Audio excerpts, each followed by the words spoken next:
Hi guys! So, 9:40 na. Papasok na ako. 10 yung pasok ko. Pero pasok ako na maaga.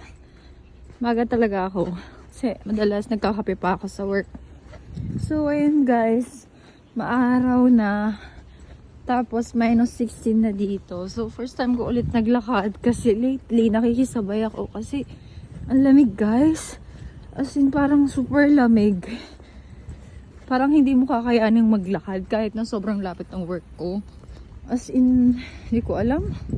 Pero pag no choice ako, syempre naglalakad ako. So ngayon, okay na medyo. Kasi medyo maaraw na.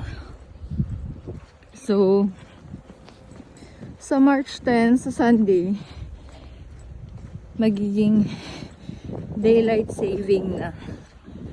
So, ayun. Liwanag na. So, ganito yung itsura ngayon dito, guys. So, sana matunaw na rin yung mga snow.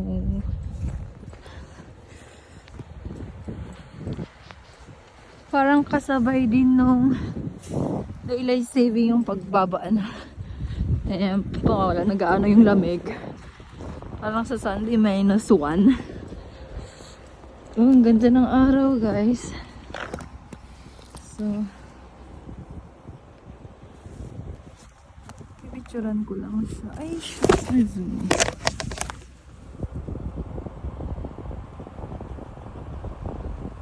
So, ayan guys, ang ganda. Ang araw pero ang lamig. Di ako nag-gloves. So, diba? Alam nyo guys, dito pag winter, sobrang malungkot. Tapos ang dami nagkaka-anxiety, depression. So, halos lahat ng gamot ditong pinibili nila, puro ganun guys. So, pag sa Pinas, parang gagamutin mo lang yung sarili mo, hindi ka na magagamot talaga nang iinom ka ng gamot, diba? Parang sayang pera dito kasi libre lang din at madalas covered ng insurance nila. So, ayan, tataas ng snow. Pag may snow guys na ganito, hindi gaanong madulas. Pero pag yung nagtutunaw, tapos nagiging ice na blocky talaga siya. Yun yung mas nakakainis. Kaya ito yung shoes ko.